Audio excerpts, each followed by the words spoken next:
The Northeast is receiving a great deal of attention right now because of the population. Where the people are is where the buildings are going. And particularly right now with e-commerce, everybody wants to be in the Northeast.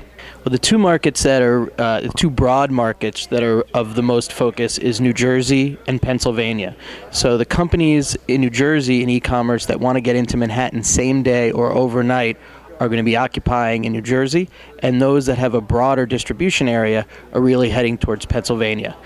In addition, we've got in New Jersey a particular interest from food and beverage companies that need to get into Manhattan multiple times a day, and they're coming in full force in the submarkets in and around New York City. For 2014, we can expect an amplification of what we've seen in 2013. What do I mean by that?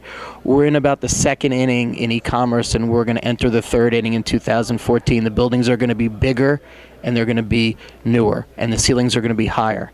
With regard to food and beverage, we're going to see an extraordinary proliferation of food and beverage companies in and around Manhattan. It's coming in 2014, 15, and 16.